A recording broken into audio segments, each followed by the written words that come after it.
Welcome to the Zells Podcast. I'm your host, Rocky Snyder. And this week, Christi Edson's in the house with me. She went from sports science to get in the weight room, CSCS with Orlando Pride, National Women's Soccer League.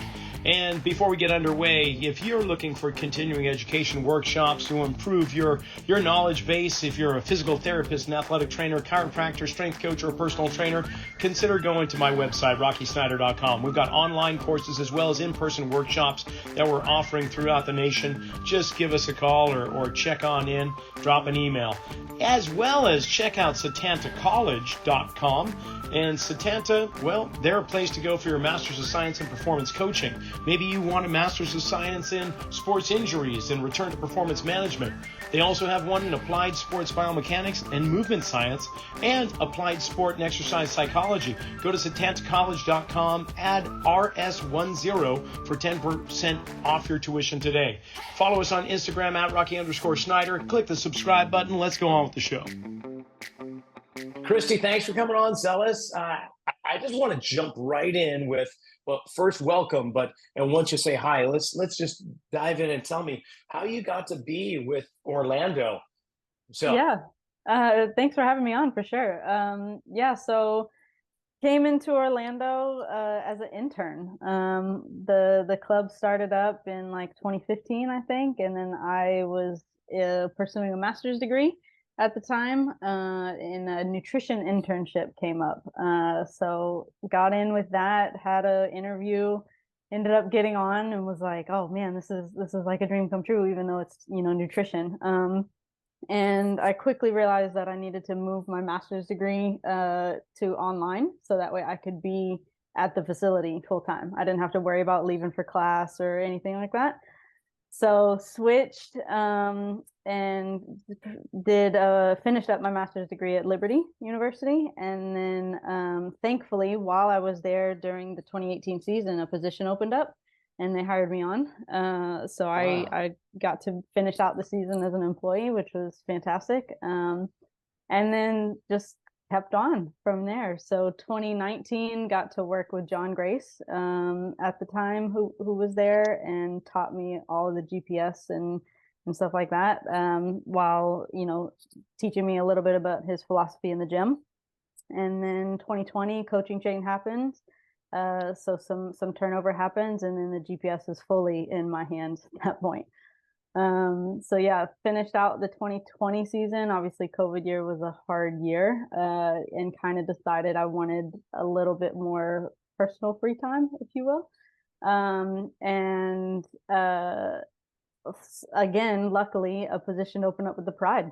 So I knew some of the athletic trainers. While I was working with the men's team, I was reaching out to the women's side, the athletic trainers there, and like, hey, can you figure out a way to get my name like in front of the GM that's hiring and stuff like that? And position ended up in my hands, so got to stay with the hometown club. And now I've been with the women's team since 2021.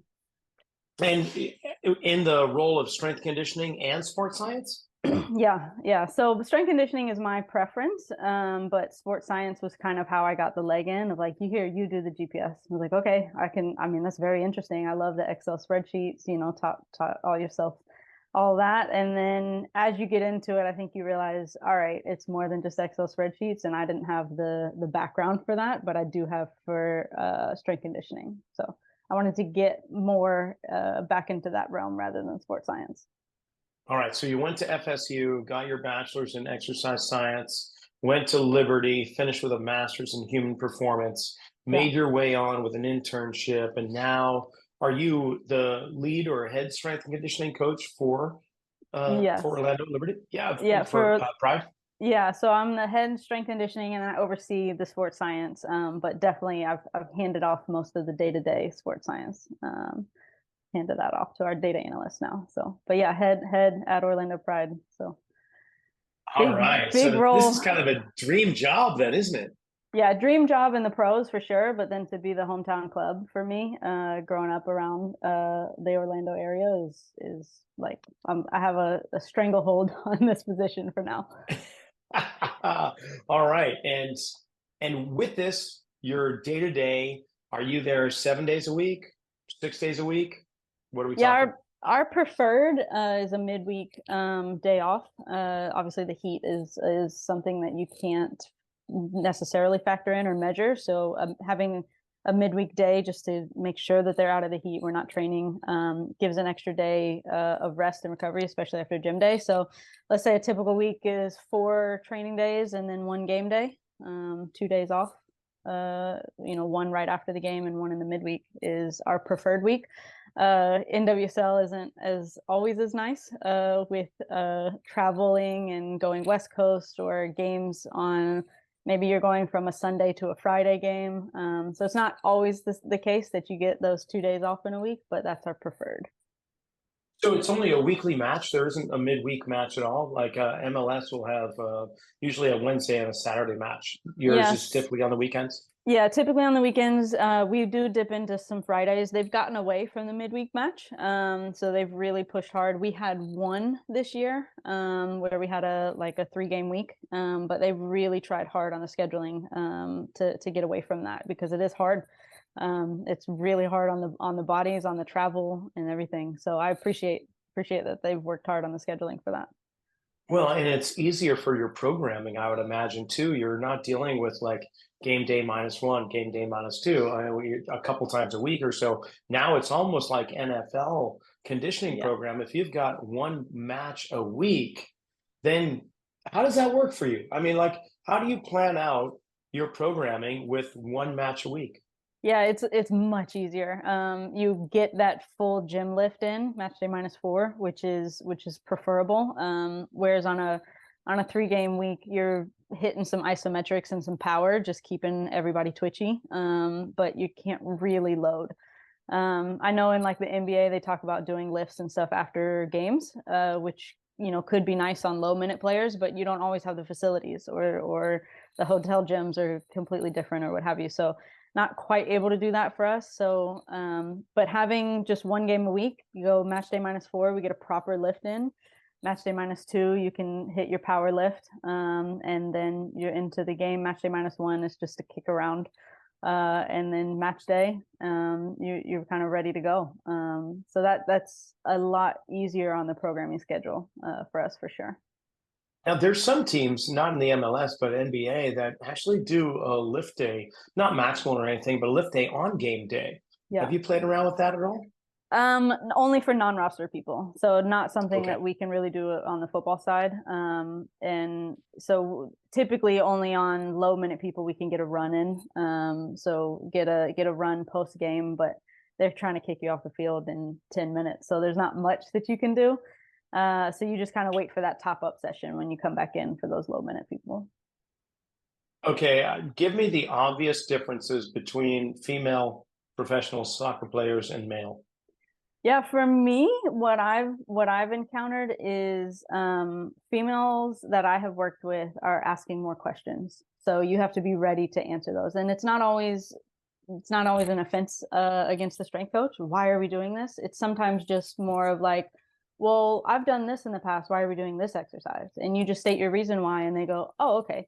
Whereas with the guys that I've worked with in the past, they just did whatever you told them. So you go, this is the lift on the board, that's the lift on the board, or this is the run that we're doing, this is the run that we're doing. But the women's side, a lot more questions. So you need to be ready to answer those and not be offended that those questions are coming. And then the other side of it is when they ask you those questions and you have that answer, like, just be okay that they might still say, I don't want to do that exercise. So you need to be a little more flexible. So it's really challenged me when I first got here to go, okay, what is the movement pattern that I'm actually after? And can I make an adjustment on the exercise that they don't really like this exercise and just change the movement pattern to get what I'm after for them. And that's okay. So that's been my experience in the difference between the two sides that I've worked with. Do you still get a high number of questions now that you have kind of secured your position and kind of allowed some buy-in with most of the players?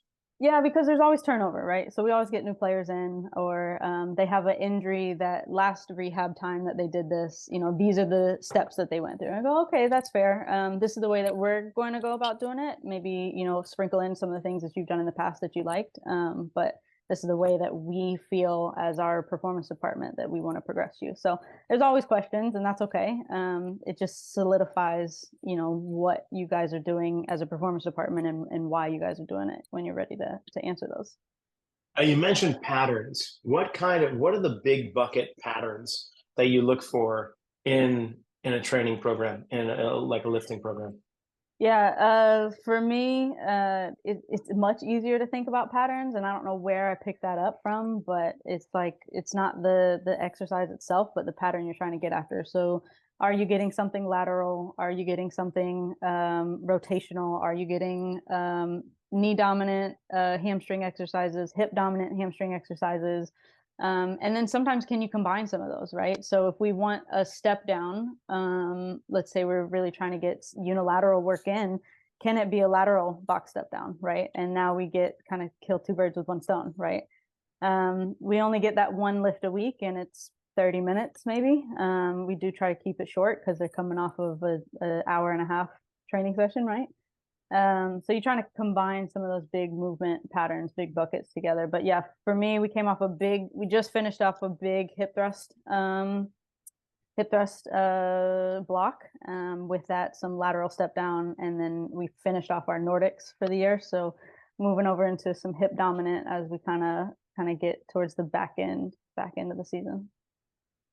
Nordics for bulletproofing the hamstrings primarily, because you've got a fairly high incident rate across the board, not just, I don't mean your team, but just in the sport itself, hamstring.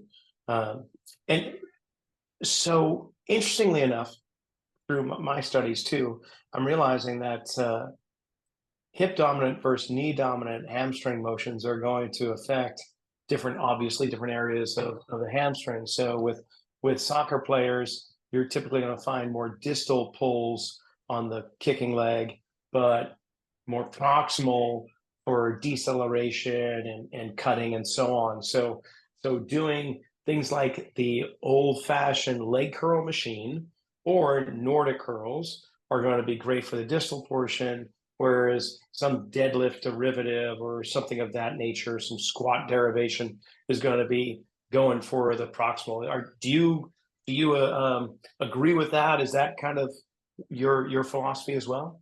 Yeah, so that's kind of the obviously the big topic in football is the hamstring strains and how can we reduce those. And Nordics are the big hot topic right now, but so is sprinting, and so is your RDLs or your deadlifts. So if you can have all of that in your program, then you're probably going to be all right, and reduce most of those irritations and injuries, potential injuries. Now they're still going to happen. You're still playing football, right? But if you get the global approach, you sprint, you get your Nordics, and you get your hip dominant exercises. Hopefully, by research standard, like you're kind of covering all the bases there. Now, there's a guy up north, Cal Dietz, University of Minnesota, USA Hockey, right? Cal has the triphasic training where he discerns based on an athlete and their assessments if they need more concentric, isometric, or eccentric loading. And so he puts them into 3 phases. I could kind of see that same thing happening with what you just mentioned, whether it's like hip dominant, knee dominant, and sprints. Just to not put you under the hot plate here, but do you have a way of assessing your athletes as to say, okay, you need more sprints, you need more deadlifting or hip dominant hip thrust, you need more Nordic, you need more knee centric kind of things? Do you do anything like that?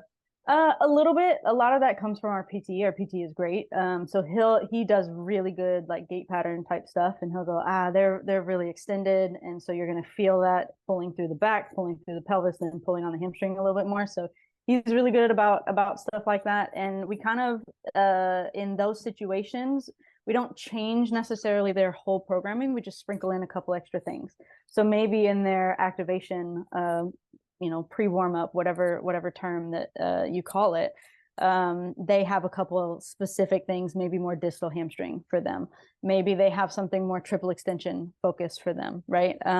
So those are kind of the places that we kind of sprinkle in a couple of extra exercises to make sure that for them specifically, they are prepping the tissue to then go out and then train, and everything is firing before we go out there. So that's kind of the global view of it. Nothing gets changed drastically, right? Like, our goalkeepers don't need to do as much on the hamstring side of things. We're getting all that adductor, lateral movement type stuff, but yeah, that has been something that I've been interested in. A lot of concentric, eccentric, isometric, getting into some pulse stuff is some things that I've been kind of experimenting with. So pulsing at or oscillating at a length or depth, and then coming into the full rep. So I've been kind of experimenting a lot more this year, with some of the gym stuff than I have in the past. Well, you've got a good avenue for getting in there, which is atypical. And what I mean by that is normally the strength coach moves into the sports science realm and starts to really geek out on the numbers and the graphs and so on. And not that they leave the weight room behind, but an opportunity arises, and an opening occurs, and then they're sports scientists, and they kind of just move away from S&C. But you went the opposite direction. So you got into the nuts and bolts, the nitty gritty, the number crunching, and then went back into the gym setting in a way. I like that direction better. How do you utilize what you've learned with sports science to better make you an S&C coach? Yeah, that's a good question. I think I've found that S&C is my preferred passion. Programming, changing the exercises, changing, even getting into long stage rehab, developing a program for them that's 12 weeks, and you don't have to worry about on-field training right now. You just get to program in the gym. That is my passion.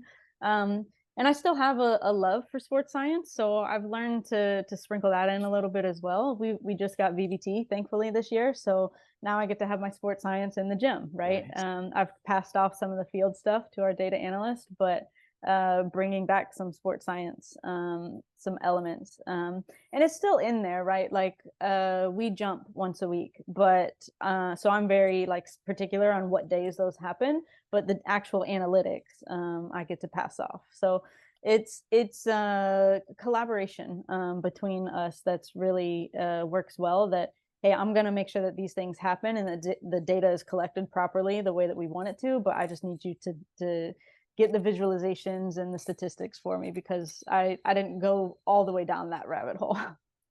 No, that's cool. So when it comes to velocity-based training, how much is unilateral movements versus bilateral movements? Like, described differently on the VBT, or? No, I mean, when you look at it, like, I guess in terms of program design, and when you're looking at measuring fatigue and so on, how many unilateral movements do you do compared to bilateral movements? Is it like a 50-50? Is it primarily bilateral and we sprinkle in a little unilateral stuff? Yeah, I think it's probably primarily bilateral with sprinkled in unilateral. Where I get some unilateral stuff where I'm not looking at the load necessarily, I'm more concerned with the movement. I get that in that activation block, right? So I get them 15 minutes every morning, which can almost be a microdose session if you plan it that way in the gym. So now that's 15 minutes in the morning that I can maybe supplement some exercises that I'm not getting in the one session in the gym session, right? So that morning training, I can work on movement patterns. We can work on single leg stuff, making sure you're doing it properly. And then we can go into the gym session and we can load it. Double leg, can you move it fast? Can you move a lot? And so speed and force coming through on those gym days, whereas in the morning we want to make sure we move properly before going onto the field. So that's kind of how I program the gym compared to the activation. But so yeah, in gym more bilateral, but activation we can kind of get those single leg unilateral work. Very cool. Other toys that are in your toolbox? We've got the Vold force plates. So like I said, we get that jump once a week, which is fun to play with. I'm really interested in the counter movement rebound jump. We haven't implemented it yet, but every week when I'm zeroing out the plates, I can just get a counter movement rebound jump myself and see how it feels. What numbers are we getting? So that's kind of fun to play with. The VBT this year has been about intent. not necessarily the specific numbers. And that's been a huge driver in the gym for us. So stereotypically, women don't want to lift the heavy weights. They always go 25 pounds on the bar, and that's where we start. And we go, okay, can we get away from that, and can we focus on how fast you're moving it, or can we focus on the power generation that you have, or can I get you to stay in this zone? And that's getting them to put more weight on the bar and not worry about the weight that's on the bar, if you will. So that's been my big way that I've used VBT this year, and then hopefully we can dive a little bit deeper next year. How much of a conversation do you have to have with athletes about about just that, about not loading the bar? Like, Yeah. my pants are fitting just the right size or whatever. I mean, what does that conversation look like for you? Yeah, a lot of it is still the typical conversations. I don't want to lift heavy because I don't want to be bulky. Like, well, that's a volume conversation first, and we're not hitting that volume like I'm hitting, in off season. But then it's more conversations of tissue. I'm trying to work on the tissue. So if we keep lifting the same way and you keep having this irritation, then our tissue isn't adapting, and you're not able to do the things you want to do on the field, right? You're not here for me in the gym. You're here for soccer, and this can help you stay on the field, because the forces and everything that you're generating on the field, it's way more than what you're seeing in the gym at slow velocities, right? But you have to chase down a forward and then stop really hard because the ball got deflected. We got to make sure that you're prepared for that, and that your tissues are prepared for that. So it's just constant conversations, and that's okay. It's all education, nutrition education, weight room education, right? It's just all education, and hopefully you build that relationship with them throughout the year to sprinkle those conversations in every week, every day. Not something that they're going to get in a one-time lecture. Sure. But which makes, as you're talking, I'm thinking about the female triad syndrome, amenorrhea, lower bone density, eating disorder. Is that something that pops up occasionally for you? Do you have to address, or is it just little yellow flags that you have to be aware of? I mean, or is it just not something that is part of your reality? It's there. I think it's called Reds now. Our dietitian has helped educate me on that. But there's conversations about menstrual cycles. Who hasn't had their menstrual cycle in a while?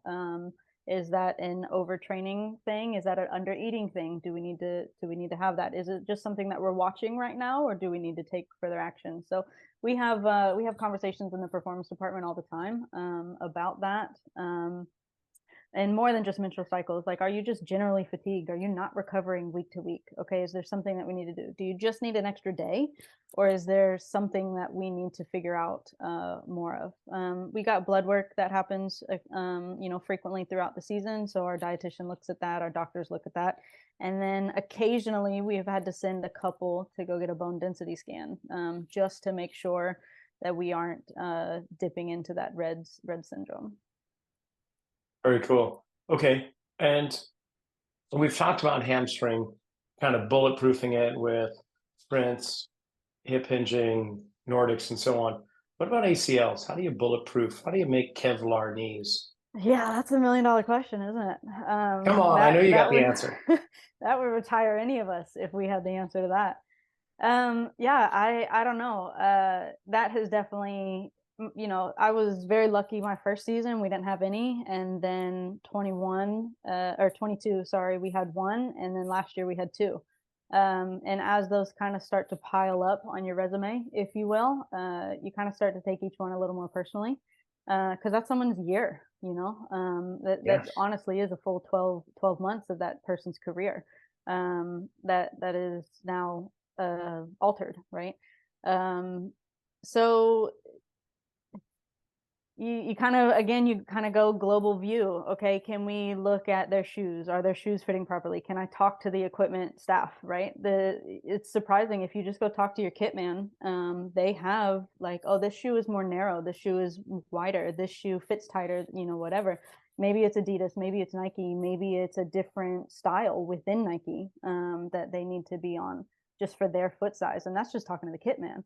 then you can go talk to the groundskeeper. Hey, how often are you watering? Because it looks like we're not gripping as much when we try to change directions. The ground is sliding away from us.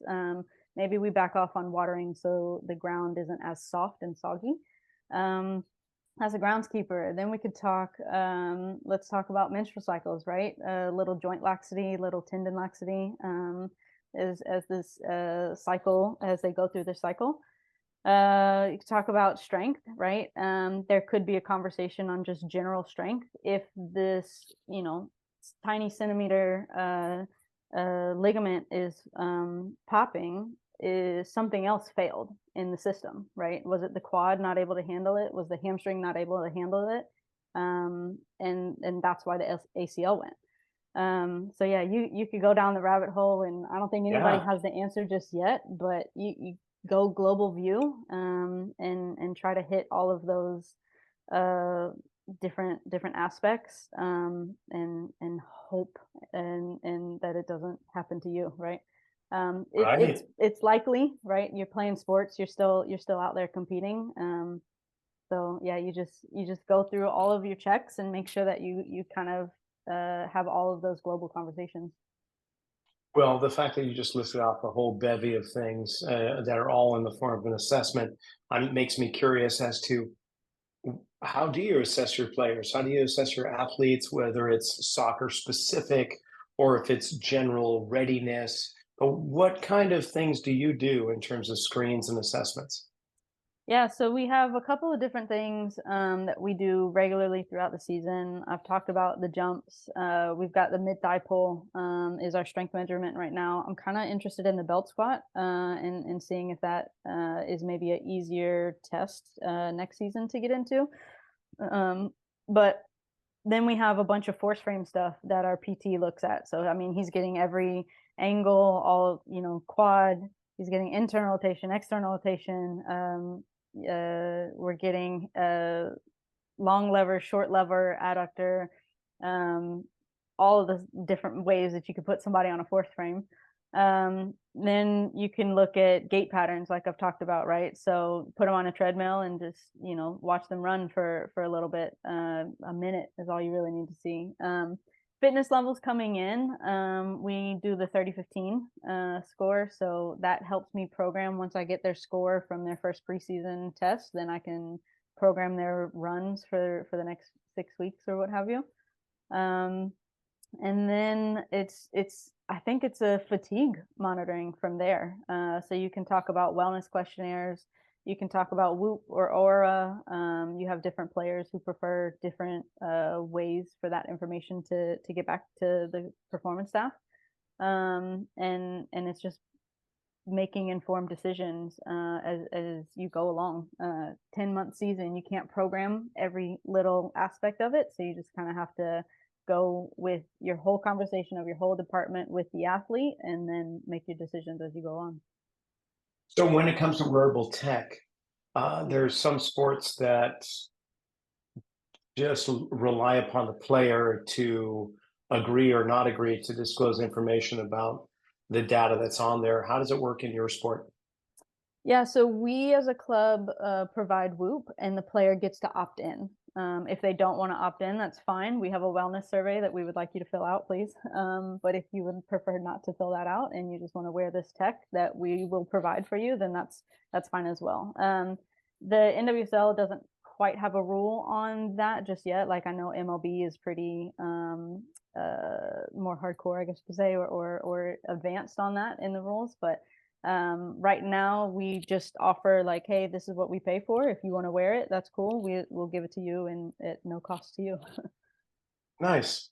Okay. One thing we haven't talked about is language, a language barrier. Now I can see in MLS being a highly multicultural sport that there can often be loss of translation or you'll need to be multilingual. I don't get a sense that it's quite as the same with your league, and partly because the women's soccer is just so darn popular in the United States, and we've got some amazing athletes. So I don't see us really. I mean, I'm sure there's some European players, but how multicultural is your team? Do you have a lot of players from outside the United States?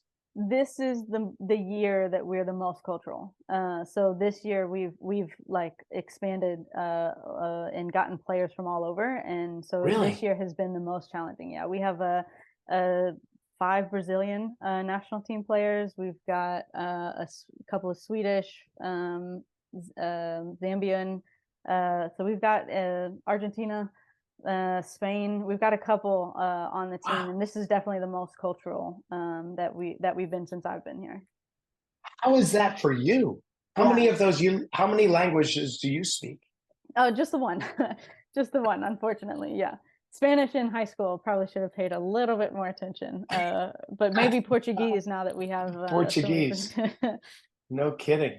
Yeah. Wow. So Okay. So do they have their own translators? most of them speak English, so it's not a problem. There is the occasional, maybe talking something medical, an MRI or something like that you might need another player to help out. But for the most part, it's fine. They all speak English.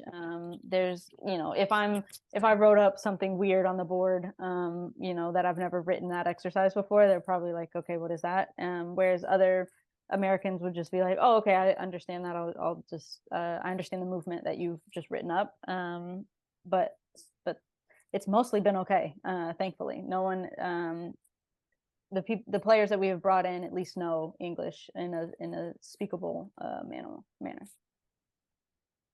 Very cool. Yeah, I actually was not expecting that answer. I was thinking that it was not nearly as multicultural as others, but does that go across the board for most teams? Do you know? I think it's getting that way. Yeah, the league is Yeah. expanding, and players are coming over from other leagues, and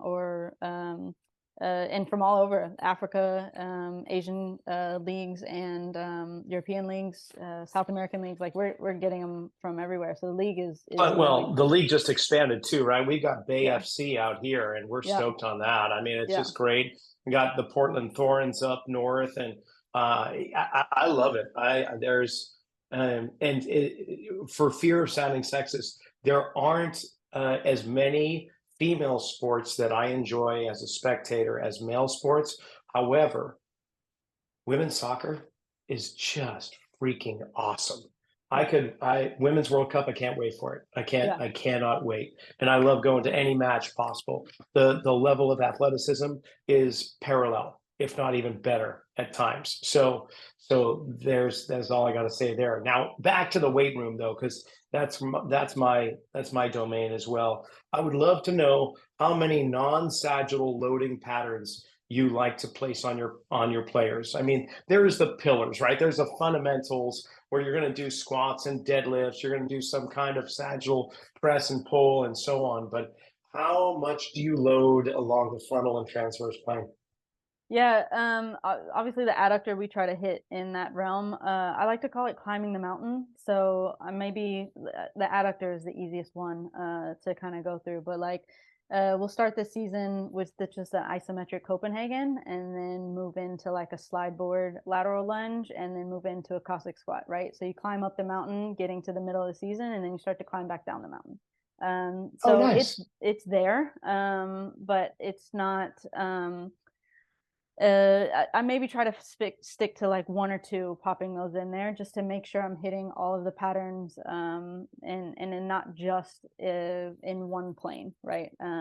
So like I talked about with the box step down, right? I could do a box step up, or I can hit the lateral side. Hey, I just want you to stand on the side of the box, and I still want you to get that slow eccentric movement, right? And now I've just put you in a slightly different pattern. You have to use your glute med a little bit differently, right? So you can sprinkle those in where you can, and then you just kind of prioritize those a little bit differently for the goalkeepers. Maybe it's as simple as just reordering the exercises. So I don't need to change the whole program, since I've already got some sagittal, some frontal plane stuff in there for the field players. I'm just going to prioritize that one exercise. Hey, goalkeepers, I just want you to switch A block and B block. That's the only thing that I need you to do. Nothing too crazy. You don't have to get confused with what everybody else is doing in the gym. Just switch those two exercises and then move on. Cool. So yeah, that's kind of how I go about it. And then as far as regen goes, is that like game day plus one? Is that where you do most of your restorative stuff? And if so, what's entailed with that? Yeah, we love a game day +1 off. Games are late, right? We like to sleep in a little bit. So if you just have it off, then everybody just gets a mental recharge. Game day +2 is when we like to come in. For that region, for those field players, if we're keeping them inside for that particular day, which I typically like to do if we're within that 48-hour window, which happens on a home game, right? Day off and then you're back in. Whereas on an away trip, you have travel match day +1, you have an off day match day +2, then you're back in +3. You could take them outside for a little bit of a lighter session. But let's say we're home, right? Match day +2. I like to do a bike flush, just something real simple, maybe the last 10 seconds of a minute, right? Just I need you to sprint that, just get the heart rate up a little bit, but then for 2 minutes, just ride steady. We've also been playing around with BFR bike rides. So maybe it's just a 10-minute ride with the BFR, take it off, relax, let the blood flow come back, and then do it again. So we've been playing around with that. And then my go-to is I love a 1x20. So I put 12 exercises on the board, all different movement patterns, core, or it's mobility, or it's an upper body, or it's a lower body. And I just want you to do it once and then move on, 20 reps. So it just gets them to move. It's like disguised mobility, if you will. But they feel like they did something in the gym. So I love a 1x20, and that's kind of been my go-to for the last few years. Okay. So in Florida, it's hurricane season. There's a hurricane category 4 bearing down on you. You're in the gym and you can lift anything up and put it in your pocket. What are the 3 things you're running out of that gym with before the hurricane hits? Oh, from the gym? Oh man.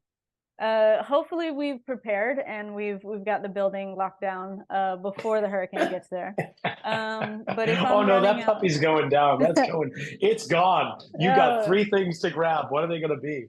3 things to grab.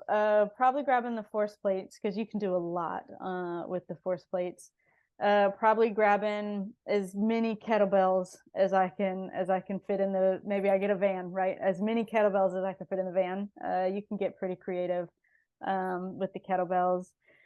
And then the third thing, maybe you grab some sort of like maybe you grab like a slider or something like that, because you can do a bunch of different stuff with the sliders. Mobility, you can use them in your gym lift with the kettlebell, right? So yeah, maybe those would be my 3. You put me on the spot though. That's a tough question. Yeah, it's always good. I could have done rapid fire, but that was even better. Okay, gliders. I love them myself. They're very versatile, like you say, mobility, stability, endurance. There's a whole bunch of things you can do with them. When it comes to mobility, flexibility, what are your top like 2 things you do with the glider? Adductors, I'm imagining some type of lengthening of the adductors or hip flexor combo. Yeah, so when we're on the road, obviously we have what we have and what we bring with us, and sliders are an easy thing to travel with. So I love to just get them in a clock lunge pattern, right? So can you go forward, can you go to the side, and then can you give me that curtsy lunge coming out the other side? So I love that one, especially after flights and stuff. Just a good clock lunge pattern. And that's going to be a lunging out on the glider, or more like a star excursion balance test where you're just reaching out? Yeah, just more of a reach in front and then a reach to the side, and then that curtsy lunge coming the other side. So I kind of like that one. You can do some hamstring stuff on there. Like I said, some pulses I've really kind of been liking. So maybe you get them in a hamstring bridge and you go out to the very end, pulse at the edge, and then come back. That one's been kind of fun. And then of course you could do all kinds of thoracic stuff. We have a lot of thoracic issues, so can we get some reach throughs, type stuff like that, and get everybody moving again after the flight is preferable. Okay, kettlebells. What are your top 3 kettlebells for a female professional soccer player? I used to love a good Turkish get up. They were everybody does. They were fighting me. Everybody but the athlete. Yes, yeah. I loved a Turkish get up. They were fighting me heavy on that. Damn straight. I know. I've been playing a lot with. Obviously, I had a kid. He's a year and a half now, and a lot of what they talk about in postpartum is your stability, right? So some farmer's carry, some offset farmer's carry, single arm. And then can you just make it a little fun and add a resistance band onto it? So now you have some perturbations, right, while you're holding that kettlebell. And what I've kind of noticed is there are actually a lot of people that struggle with just bracing. And that's the first thing that you do postpartum is, can you just brace properly and can you hold that? So I love a good single arm farmer's carry, and then playing around with the different ways to do that. We do a lot of marching type stuff. So again, on that bracing, but do we front rack it or can we overhead hold that kettlebell? And now go through that. And then the other part, like we've talked about hamstring stuff a little bit earlier. One of the things that we read a paper on and kind of were like, all right, let's play with it, is strength endurance on the hamstrings, right? So you get your max strength with your Nordics, you get your max velocity with your sprinting. Maybe you're missing a strength endurance piece. So we kettlebell swung, I guess. We were doing some high reps, high volume as part of a block set, right? 15, 20. 2 minutes, 3 minutes, 5 minutes? How long? We were just going reps. Okay. But anytime an athlete sees a 15, 20, 25 rep up there, I'm not very happy, but we were kettlebell swinging some high reps. And so I was kind of enjoying that and liking the adaptations we were getting off that. So some different bracing and some different kettlebell swing movements are probably my top two right now. I'm curious, how do you determine proper load for the kettlebell? Obviously, movements, the quality of movement, but it's not like you can do really an RM test like you can on squat or bench. So where do you get started for that? I'm asking particularly out of just curiosity right now, because I've never really considered it. Yeah, I may be a little untraditional in the gym. I give a lot of autonomy in picking the weights. So I don't give prescriptions that specific. That's where I really liked where the VBT came in. Like, hey, can I just get you to stay in this range? And then that range decides that. We haven't played with that on the kettlebell swing, but that is a self-selected weight for me. So and again, it's all dependent on how you feel coming off the game, coming off of travel, coming off the training session that you just came off the pitch, what you were able to do yesterday. Well, you just had a 2-hour session. Like, you might not be able to do that right now. Okay, so come down a little bit. I'm okay. As long as you're still moving the way that we want you to move and it looks a little difficult, like you're actually trying to do something.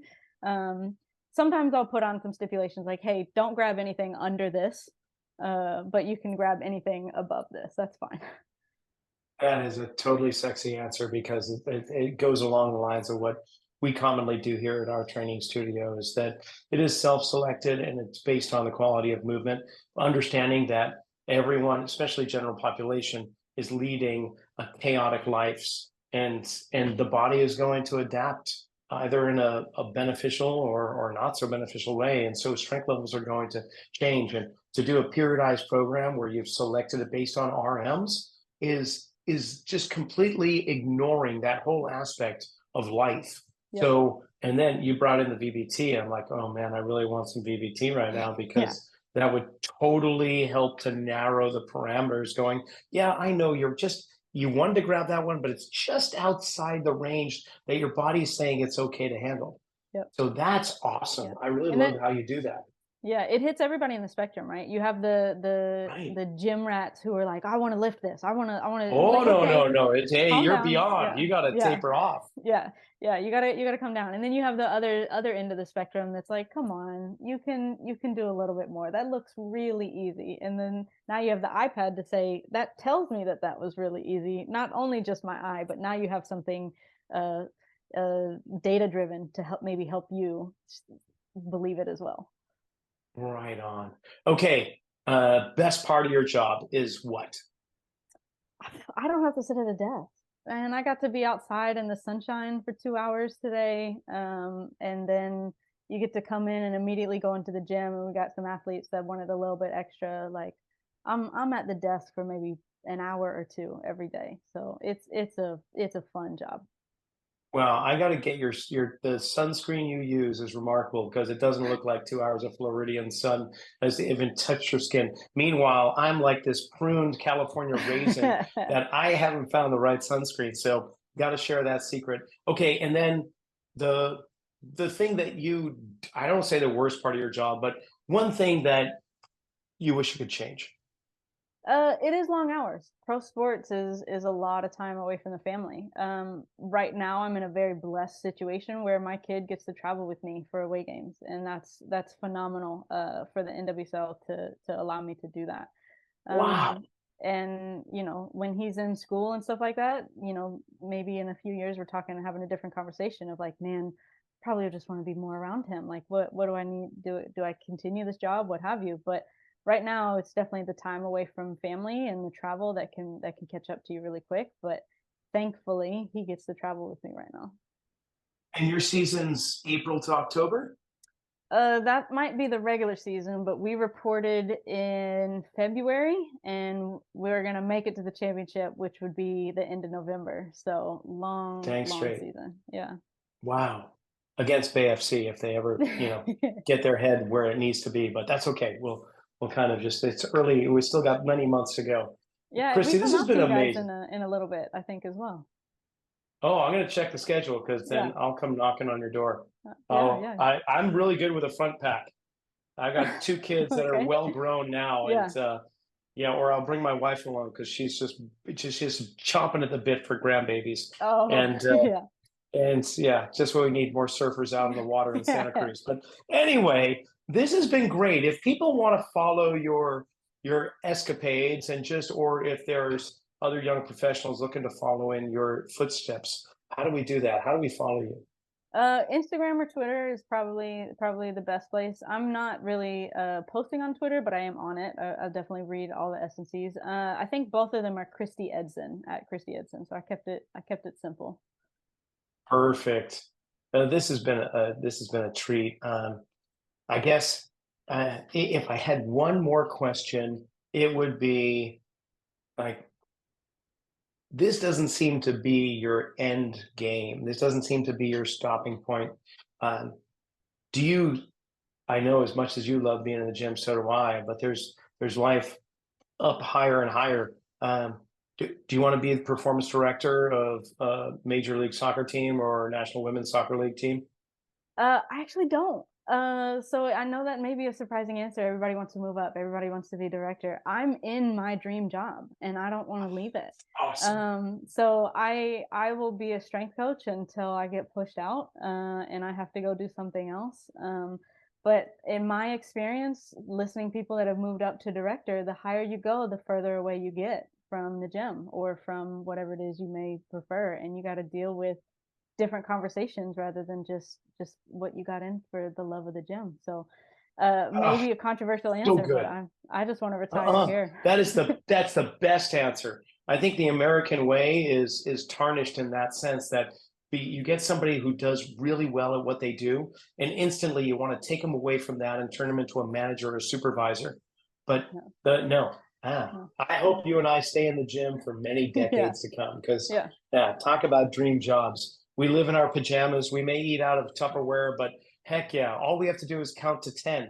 Maybe in different world languages. Yes. Now. Yeah. But okay. Next time we meet, you're going to count to 10 in Portuguese for me. Oh man, how's that? I'll have to practice. This has been great. I can't thank you enough.